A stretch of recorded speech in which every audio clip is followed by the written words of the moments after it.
Caffeine, the drug of choice around the world.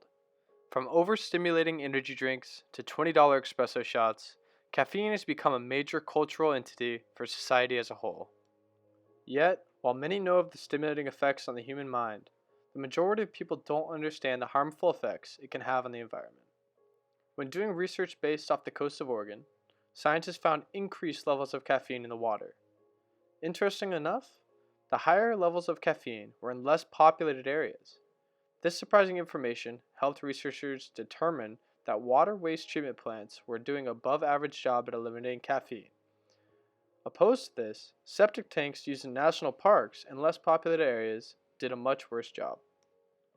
While the effects of caffeine on the environment and various organisms is still being researched, the caffeine levels found currently damages both insects and aquatic animals by creating changes in energy reserves, metabolic activity, reproduction, and development. In some cases, these effects can be lethal.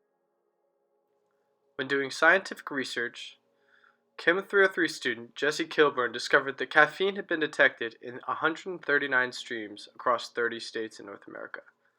While this number remains subject to change, it points to the mass spread of caffeine as a contaminant.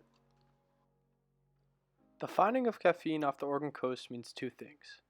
Firstly, there are no natural sources of caffeine in North America, meaning that caffeine levels found in the water directly correlates to human waste. Secondly, the way in which human waste is being treated in these less populated areas is not doing a good enough job at containing the caffeine. So how can these two problems be solved? Location is vital in the limiting of caffeine waste.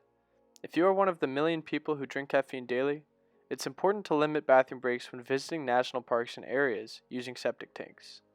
Attempt to use a bathroom connected to a water treatment plant.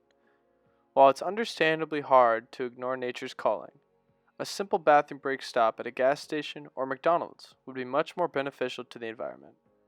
Another critical step in eliminating caffeine waste is how and where caffeinated beverages are discarded. This includes the disposal of coffee grounds, Starbucks cups, and energy drinks.